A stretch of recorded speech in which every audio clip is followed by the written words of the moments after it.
Hello बच्चों, let's see this question. The question says, what characteristic of a solid determine the speed of a transverse wave through it? Question में पूछा गया है कि कौन सी characteristic होती है सॉलिड की जो कि डिटरमाइन करती है speed of transverse wave through it.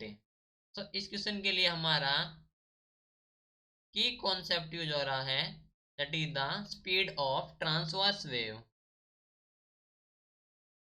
Speed of A transverse wave. ठीक है, तो ट्रांसवर्स वेव कौन सी होती हैं?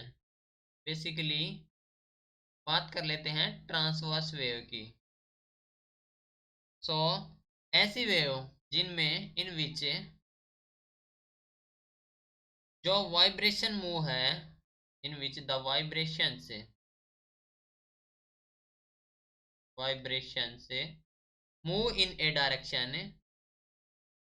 Move in A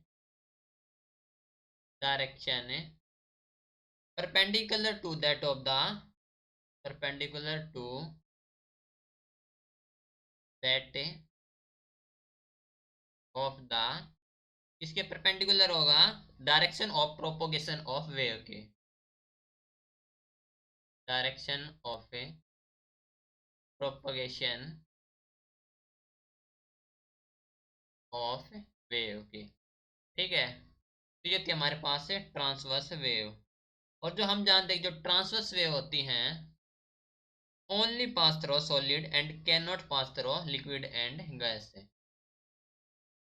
only pass through solid, not pass in liquid और गैस, लिक्विड और गैस। ठीक है, बात कर लेते हैं सॉलिड के केस में। सो इन सॉलिड क्या होगा, जो ट्रांसवर्स वेव होती है सॉलिड में वो हम जानते हैं कि जो स्पीड होगी, speed of A transverse wave,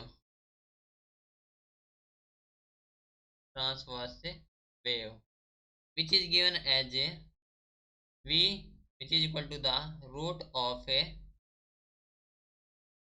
Neeta upon rho. ठीक है, जहां पर नीटा हमारे पास that is the modulus of rigidity, modulus of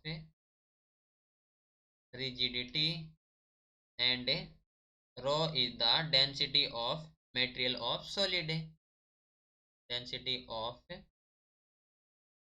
material of solid. ठीक है, तो ये सॉलिड की दो प्रॉपर्टी हैं जिन पर speed of transverse wave depend करती है। Okay, so right, this is your final answer. Hope you understood it well. Best of luck.